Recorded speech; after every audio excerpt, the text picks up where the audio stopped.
两大块，第一块就是毛料，第二块就是做工的花样。这玩意就是得历练，你做个10年跟做3年，你再聪明都没用。我有一张照片，画的是一个，假如是一个脸型，一个板是把它做成毛衣，就要了解毛料、材料各种材料的运用。所以我想要一个不起球的，我要一个容易吸汗的。从设计到下塑到那个师傅、小师傅，他都能做完，是全能的那个。但是这种的就确实是到目前来讲很少。现在最高一板屎多少钱一个月？10多万都有啊，10几万啊！7后做多，80的慢慢少了。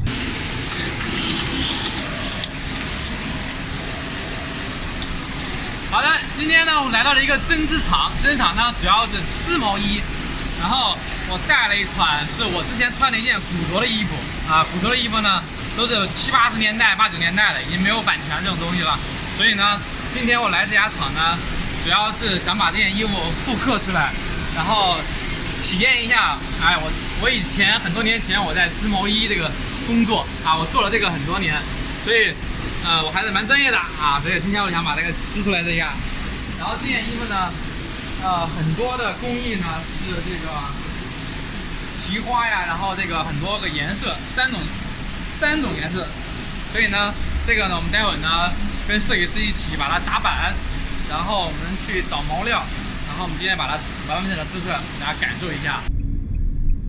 都是毛，现在是一个毛行。在广线下面啊，完成了要毛70%的禽纶，这个就差不多。那颜色稍微比较亮一点，黄色，这个黄还真不好找，没有找到。这个上不是还有很多色卡吗？不是，我们不用那个毛料，不用那个毛料的话，你选那个颜色也没用的。这个黄和这个蓝就是问题比较大，这个红就问题比较小。这个有点像绿啊，你觉得最像哪一个？肯定要找还原的，肯定找不到。这几个都不对，也没什么可挑的。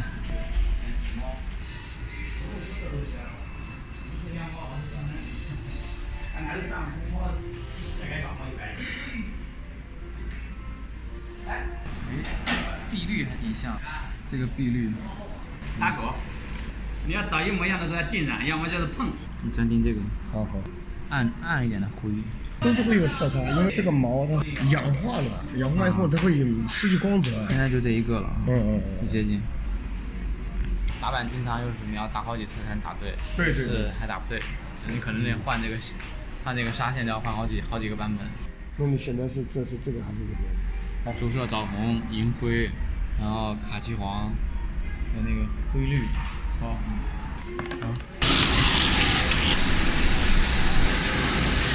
纱线刚从那个毛行里面买回来以后，它不够滑，织的时候容易断。这个是蜡，整个线从这下面过一遍，然后织的时候就特别滑。这一磅纱线估计可以织10几件吧。这一个织毛衣的针，经常我们织的时候把针断了，就把我痛骂一顿，因为一根就好几块钱，整个一个机器几百根针，然后当时的国产机器没有那么稳定，所以我一不小心一排针全都坏掉，一下子几百块。这没有染色，白皮缝完了以后，这个后续要染色。一般呢，如果说稍微高档一点衣服，都喜欢在还是纱线的时候就把纱线染色了，有色线。像这种的话，后续染的话，有时候就会遇到染色不牢固啊，容易洗的时候掉色。这是这家工厂现在接了一个订单，一个网上卖的很火的一个爆款。这种织法放在10几年前那个时候，手工基本上织不出来，这种工艺还是属于蛮复杂的，可以织很多好看的图案。所以这就是科技的进步，以前手工一天只能织个10几件，现在一台机器24小时不停，然后可以织应该好几十件吧，很高效。还有个小狗员工啊，这个员工给点吃的就可以了，不用给工资。我现在要穿毛啊，把这个毛线先换掉。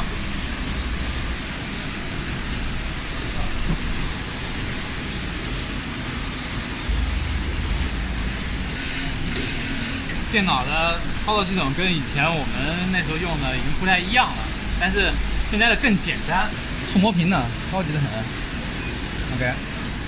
然后现在要编织花样，然后现在就可以直接织了。这个是操作杆，然后琴啊、开机啊都用这个。现在要织的是绞纱，还有这个东西。这一块呢，类似于打底，然后从这一部分才算真正的是我们的毛衣，然后这一块就是一些废片，到时候会把这个拆掉。它这个特别智能，就是它里面有很多的一个小卡扣，然后每次来它就会把这个带过去。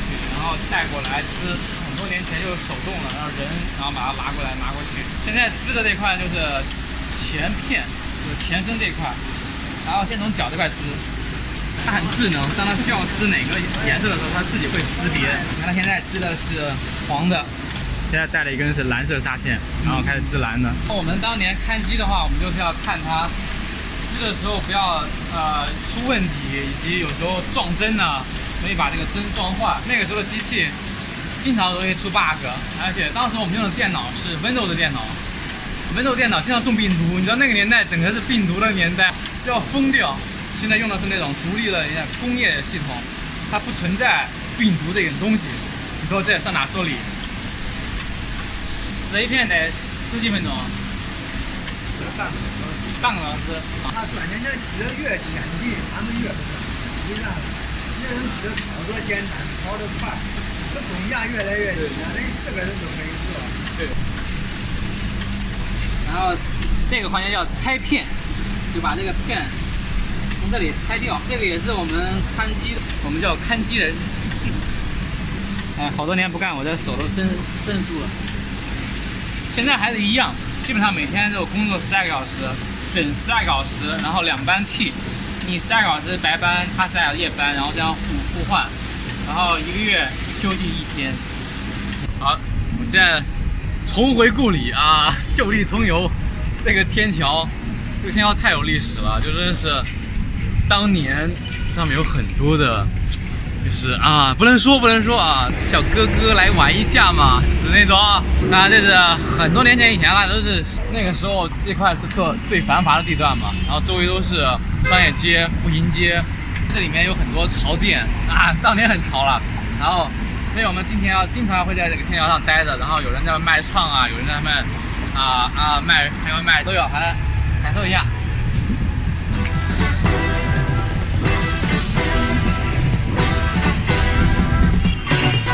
我哋呢班打工仔，看这一圈，现在看起来是不是很老，就很90年代？从当年算最繁华的，现在都已经落魄了。这个红利商城那个字看不到了是吧？我当年在这里面就从这个门进去，第一次在里面去做那个祛斑，本来说的是5块钱1颗，然后后来说那只是其中一个环节，然后最后还有什么药水啊，还有什么针啊，乱七八糟，加起来就是赚了好几十块。你想他就要黑你嘛，是女的嘛，然后我就要跑，然后他就打电话叫人，叫了一帮人在后面追我，然后从那边跑出来，然后我就不溜了。待会儿要进去逛一下，现在还有没有这种店？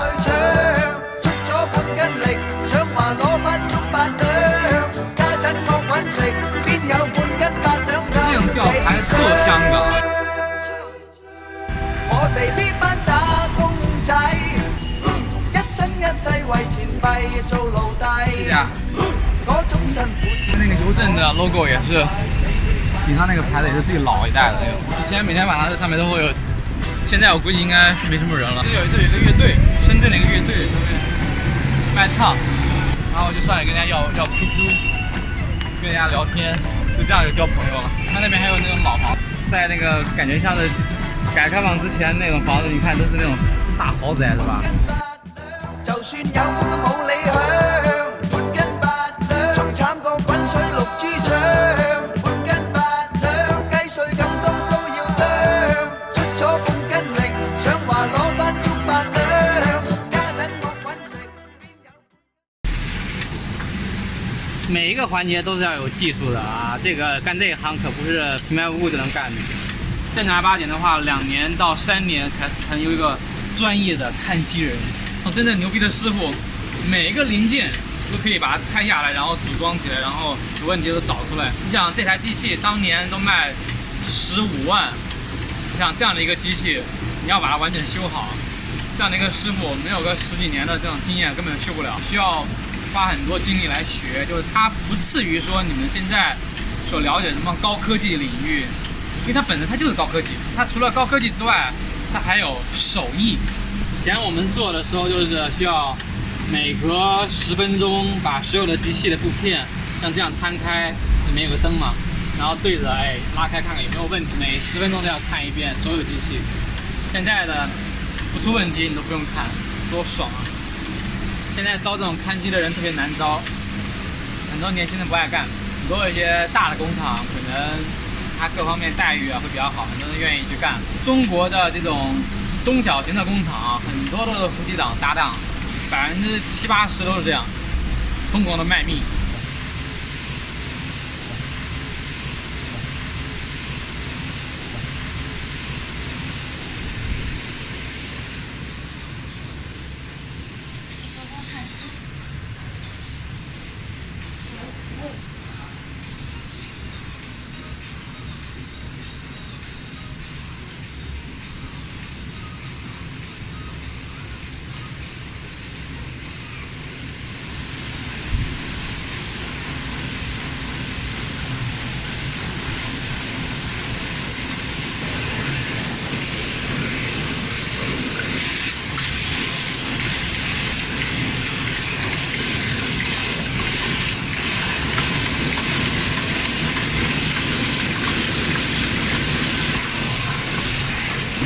当年咱俩一块学这个看机，然后咱俩一块进培训班，我后来等于背叛了，我先走了，我不干了，然后他一直在干，然后现在自己当了老板。他搞这个厂子也是花了宁愿辛苦一点，自己创业也不愿意打工。做这个多少钱？现在做这个100多1000多。利润成本算下来，利润他们价去掉的话，也就是50-60块钱左右吧。行情不好，他现在24小时60块钱啊，没去掉。人工不算啊，他俩人夫妻档，32台乘60多少钱？就学120。这去的人工一天差不多200块，200块钱，400块钱。去学一天300多块钱，350块钱。300多块钱，也就是一个普通的上班高薪的上班族的收入。关键是每天还忍受着这么大的声音啊！而且是24小时啊，别忘了啊，不要忘了这个24小时啊。现在如果上12小时，你就是30块钱一天了。对啊，这个机器是24小时不停，1年都不停一下都可以，而且还不是说你啥不干啊，机器帮你全都挣了，这还得干活呢啊，还得干活呢。机子坏了，机子要还要修，什么都要搞，那么容易的。每天要去送货了啊，送货一天多少次？内销的话一天送2、3次。3蹦子送货，一天送2趟，累得要死啊！现在我累的我整的不想起来了。你可以找一个踩线的人。现在没找，因为这台挺不看话，你平时也不花干了。挣的钱不多，所以呢舍不得请员工。我这毛子呢飞得又大，而且有的钱还报了。我去年做的钱今天还没拿完呢。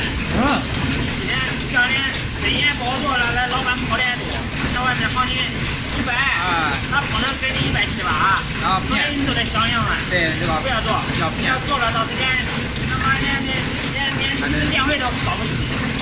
骗的还多，生活每天都在涨，俺不能吃多，哎呀，这个跟都干不能吃的。他宁愿不挣钱，他也不想干这活。当年经常还得走后门是吧？啊，当年进工厂还得送礼，还得给人家请人家吃饭，开后门才能进工厂，上哪说理？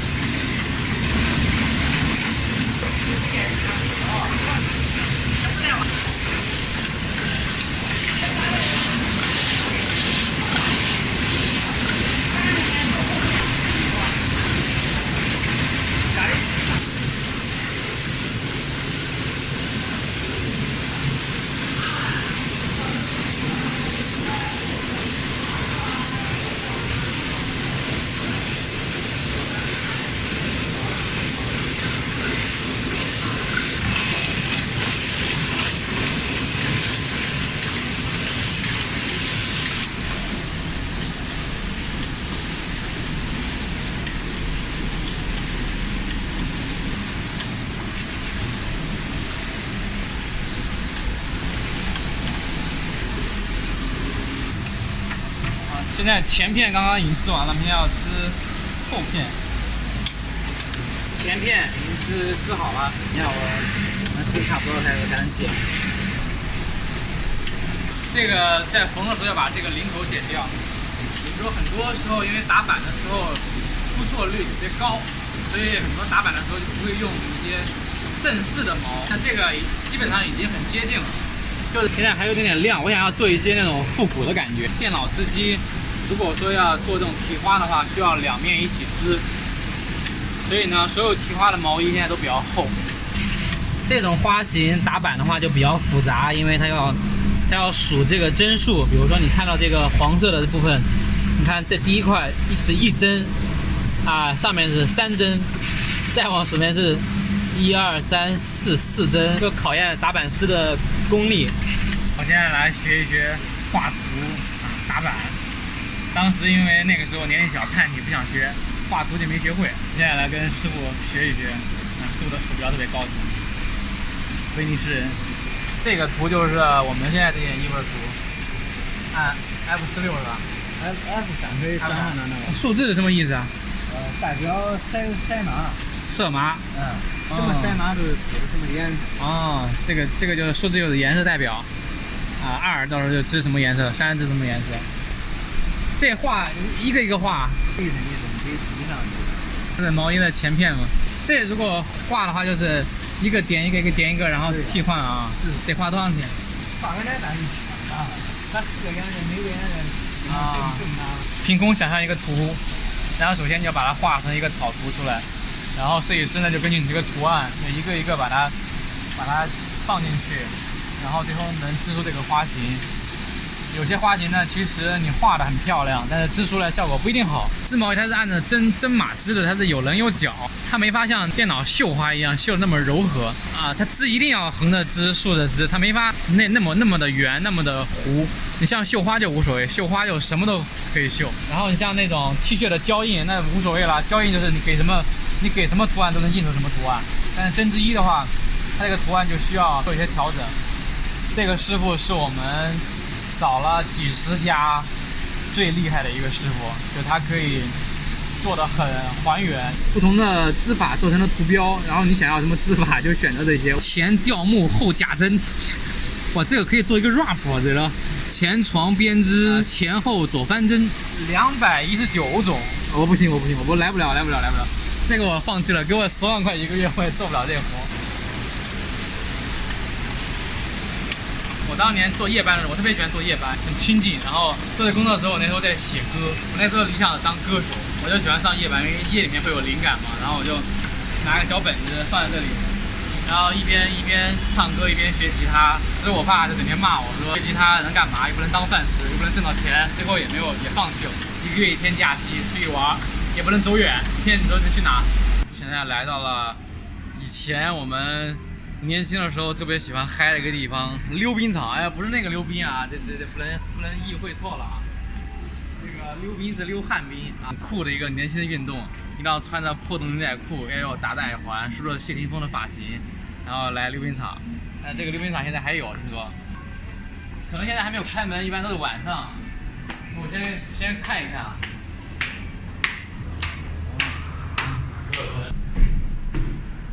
对不对？售票。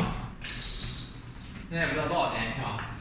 晚上我们来溜一溜啊，我们来溜个冰啊。好，我们现在来的这条街呢，就是比较老、比较旧的这种小的一些工厂的这种商业街，然后都是一些特别接地气的一些小路边摊儿。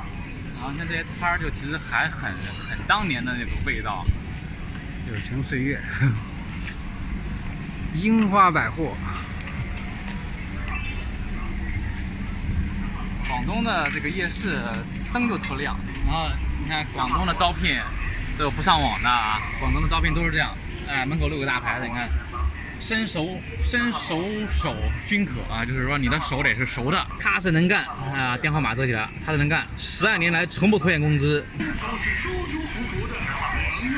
就是广东特别喜欢维护这些树，就是这是好像是他们的一个文化，类似一个信仰的东西。就是不管这个树长在哪，一定要给它留出位置，哪怕中间挡到路了也不行，在人家门口，但就不砍。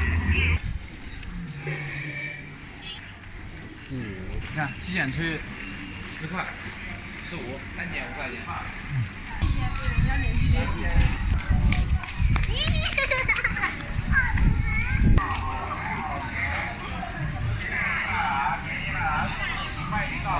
到了啊，5块钱一个。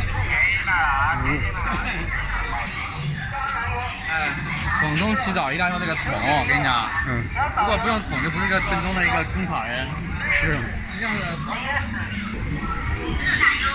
这个。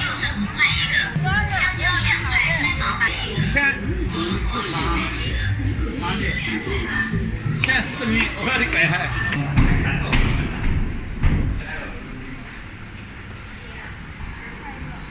小时候我记得是5块，现在就涨了5块钱。分码是吗？我39，哎呦，看到39。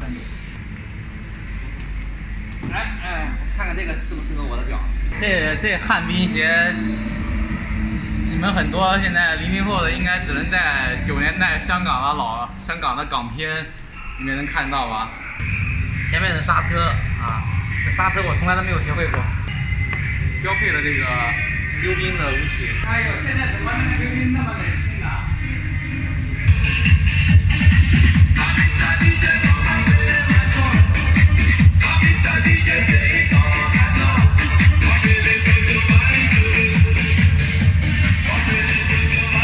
溜冰一定要有姿势，你知道吗？一定要前俯着，趴着，然后要随着音乐这样左摆右摆滑。今天晚上就我一个人在这个滑，包场，看10块钱包场。长时间不练已经生疏了，但是没有关系，这个音乐太嗨了。还有跑道。现在的溜冰场已经简单了，下面都是瓷砖，以前中间还有一个舞池，那个舞池的地板是铁的，还会来回这样动，然后让他们跳舞。然后还有一个小酒吧，但是一个人没有了。以前我们来溜冰，整个这么大的地方都要塞满，大家都要弄那个长队是吧？然后接龙，然后还有一些花式的那种，还有倒滑呀，我这不是倒滑。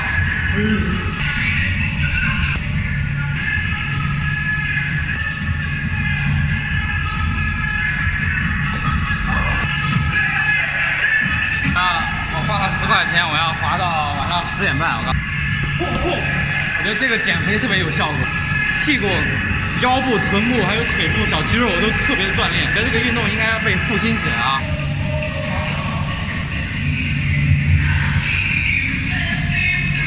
我们跟溜冰场买了2双鞋，马上会收藏。如果有人喜欢呢，我可以帮代购啊，代购。纯牛皮加手工缝底，已经绝世了，真的很怀念。所以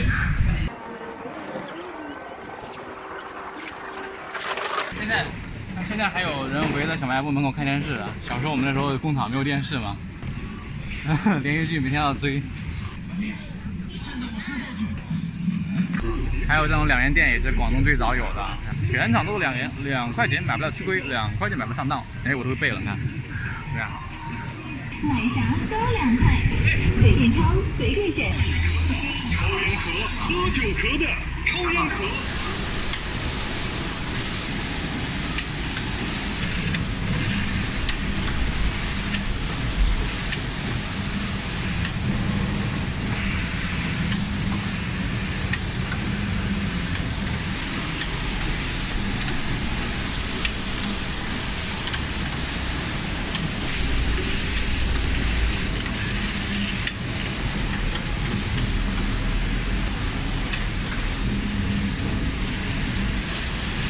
广东这一带大部分都是给欧洲一带的品牌做代工，然后现在很多欧洲、美国呀一些订单都转到像印度啊、越南，所以其实竞争的还蛮惨的。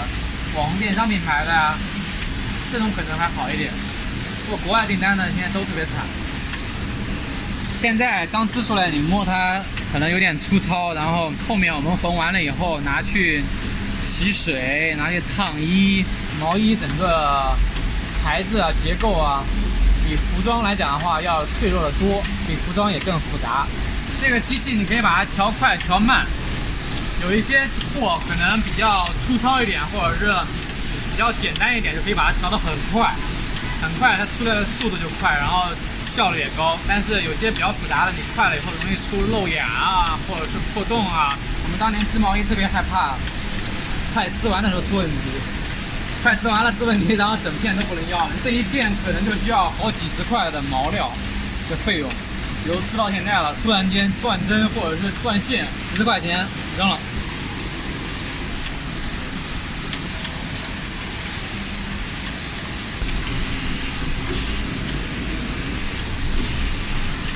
所以一般如果说织的衣服有一些错位啊、花或花纹不对啊，我们就会检查针是不是有问题。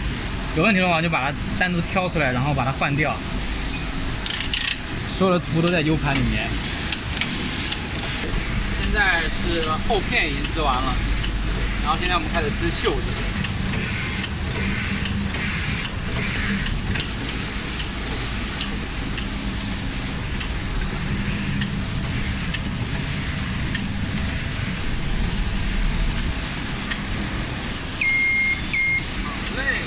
袖子织好了，一个板师的工资1万5、2万吧，羡不羡慕？就我们这个板，你还别看不起他，找了10几个板师做不了，有些看了以后就直接放弃了，给钱挣不到。给你们推荐一个职业规划，我们看机的人，我们看机人，我们的上升的空间就是说，有一天你可以成为下术师，很吓人的下术师，会打板，会看机，会缝衣服，然后懂毛料，又懂设计，它是一个复合型人才。我们最后一个袖子了，再织一个领，领子织完了以后就可以拿去缝了。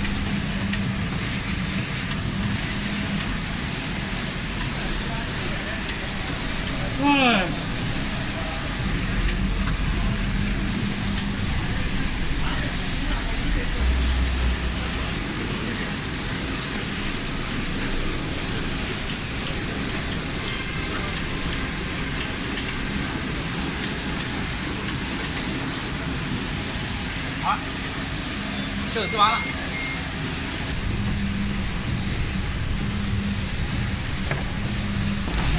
现在我们开始织领子，领子就是最后一个步骤。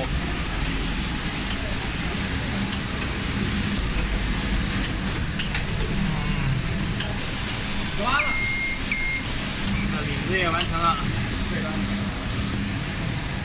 已经织完了，织了1个多小时。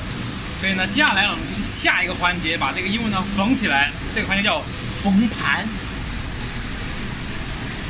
端着我的菜。